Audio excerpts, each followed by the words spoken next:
Yo, what's good? Right here. Happy New Year. This is probably the first video of the new year. Today, I got a package from iWire. Ordered this about a week ago. It got shipped the next day. I think it was on the 5th or 6th. Came in like about 3 to 4 days. So here we go.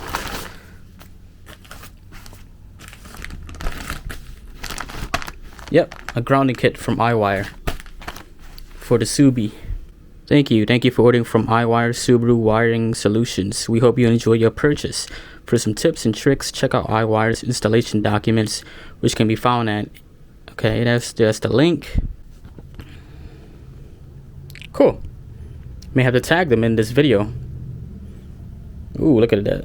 GC8. The Imprezas. Oh, also come with a sticker. Nice. So, I ordered this kit because, I was reading online and I found out that Subaru, their electrical system is not that well grounded from the factory. So over time, the longer you have your car, you know, the ground straps and ground wires could go bad, which can, you know, interfere with the electrical system. You know, it could cause weird ghost codes to trigger, who knows, stuff like that, like just some electrical issues. So I wanted to get this kit to eliminate that issue, so I wouldn't have to worry about a grounding issue for my car. So these are probably like, I don't know, it looks like 12 to 10 gauge wire, you know, with some ring terminals. I'm gonna open this very soon, but yeah, people have told me that when they install a grounding kit for the Subi, they start to notice like a difference in their idle, a better and smoother idle probably. They get better acceleration, like a better throttle response, I think.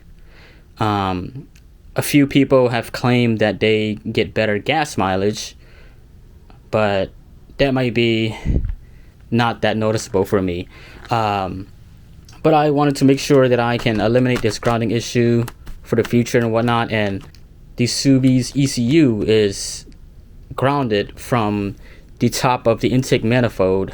So that's a weird spot. And installing this grounding kit will make sure that even the ECU will be well grounded. So I'm hoping this install goes well. The only part that I'm afraid of like taking apart is the intercooler, because I've never taken that part off, and I gotta add a ground right under the intercooler, and I'm just worried about like rusted bolts or running into issues that could delay my my job here. All right, opening it up. There is an installation video on YouTube that you can find by iWire. So this video here I'm making is not necessarily an installation video, but a personal experience of installing it. I probably won't capture everything, but I will try my best to like kind of guide you guys if you guys want a better in-depth or like see what I go through installing this grounding kit. So this piece here is supposed to go right behind the battery, mounted to the chassis of the car, the driver's side. And then there's 4 of these ring terminals. Those are the grounds. One goes to I think the negative battery terminal, but it's where the battery is grounded to, at the chassis as well, at the driver's side. I will show you that very soon. One goes to the alternator bracket. One goes to the block right under the intercooler, and then I think one goes to the top of the intake manifold. So that's 4 grounding locations, and I'm gonna try to get that all done today. Wish me luck. It's like 40 degrees right now, not too bad. I was dreading on not starting this job because I thought it would be really cold, but 40 degrees in Philly, not too bad. Okay, let's have a look. An overview. To take out the intercooler, take out the bypass valve. 2 bolts here, looks like 10 or 12 millimeters. There's a hose back here, a hose clamp. I'm thinking there's a hose clamp in here, but I can't see it too well. Then over here is where the intercooler bolts to the turbo. 2 bolts here as well. Looks like 12mm. Okay, so these were 2 10mm bolts for the bypass valve. Then there's my hose clamp here. Loosen that up. I think there's a gasket here in between the bypass valve and the intercooler, so be careful. Okay, so now these are the 12mm bolts. The intercooler towards the turbo. Broke them off pretty easily. Okay, got the intercooler out. It was actually pretty easy. So there's just this intake tube, or this intercooler tubing for the intake. Few notes.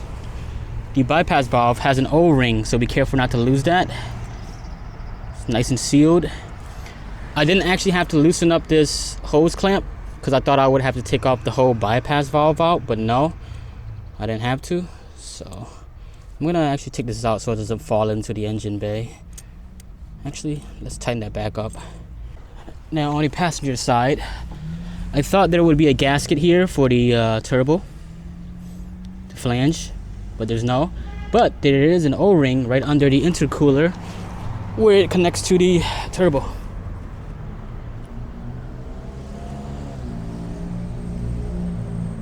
Nice and sealed. I don't want to lose that either.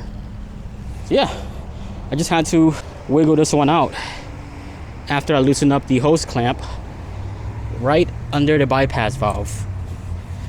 Right here.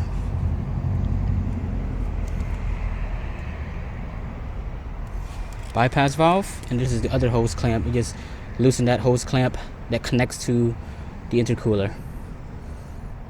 And I think I'm gonna use, oh, that's a ground wire right there. Right there. Then there's, I think I'm connecting the new ground wire here, this bolt here. So next, I'm gonna put this intercooler aside where it's safe and doesn't lose the O-rings. I'm gonna take off the batteries, battery terminal, disconnect it. I'm gonna put the battery aside because eventually I do want to clean these terminals. You can't really see it right now, but the battery terminals are going bad. Just a little bit of corrosion. Not that bad, but I like to clean it once in a while. So I'm gonna disconnect the battery and mount the grounding kit from right behind the battery. You'll see very soon. Baking soda. I got baking soda. So I found some ground wires that looks corroded. So I'm gonna mix in baking soda with some water, mix it up, use an old toothbrush because I don't have a what's it called? A wire brush. It's gonna use like a hard, brittle toothbrush, kinda hard, and try to get as much as I can of the corrosion and some rust. Got the battery out. It's pretty corroded and rusted. Not so bad, but I should clean it. So there's that. I think I see a ground right here. It was pretty rusted earlier. I sanded down with a sanding block for a bit. Positive terminal looks alright. Negative terminal looks very rusty, and it was like stuck on. See that white stuff? I could barely take out the nut. I didn't even take it out. I had to like wiggle this out, this terminal. That's how loose it is, kinda. So I gotta redo that. But if you look closely, this ground, I see like a bluish tint here. So I'm gonna brush it just a little bit. I think that's a ground terminal, a ground wire.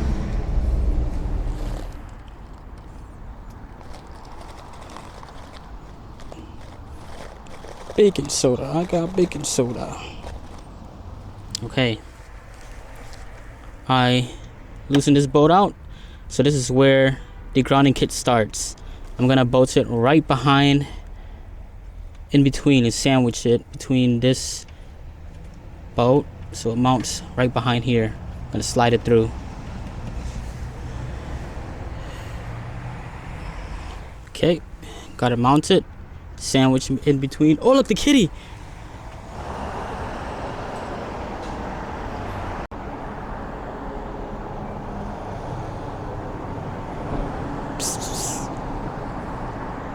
kitty.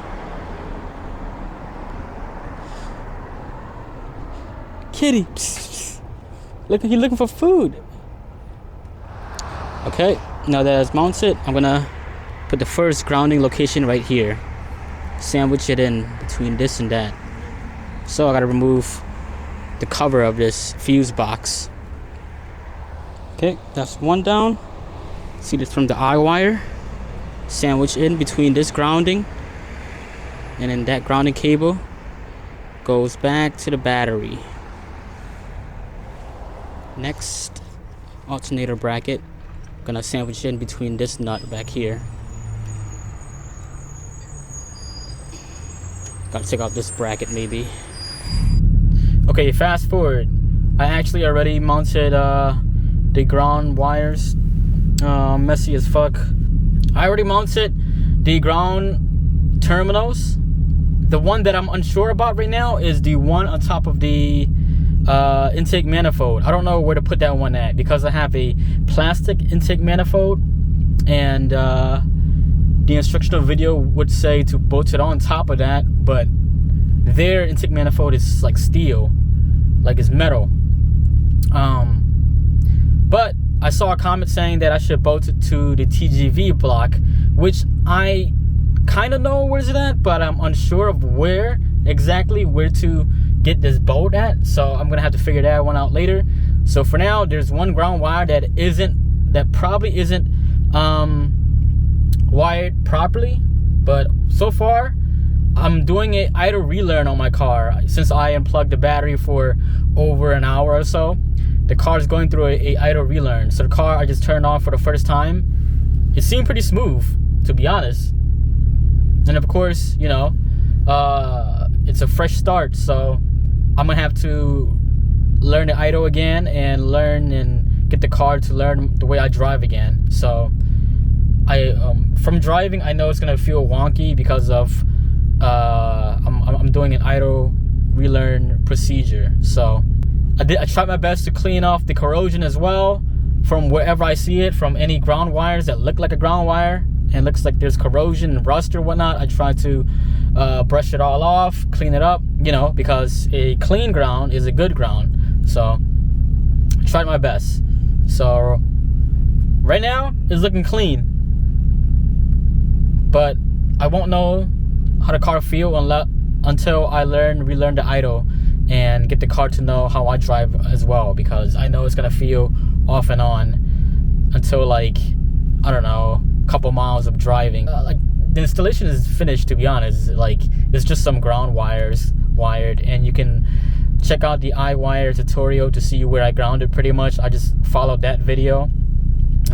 Besides the one on top of the intake manifold, I'll show you where I bolted up, but I'm gonna figure out a better ground for that as well eventually. But I will say, I think I feel the difference in the idle, the smoother idle right now.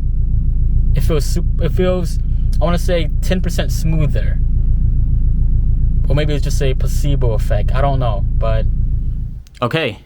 Went for the drive, did the whole idle relearn procedure.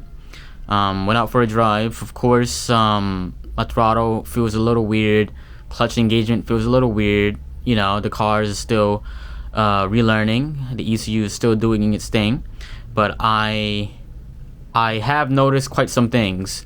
So as I mentioned, it does feel like I have a better and smoother idle.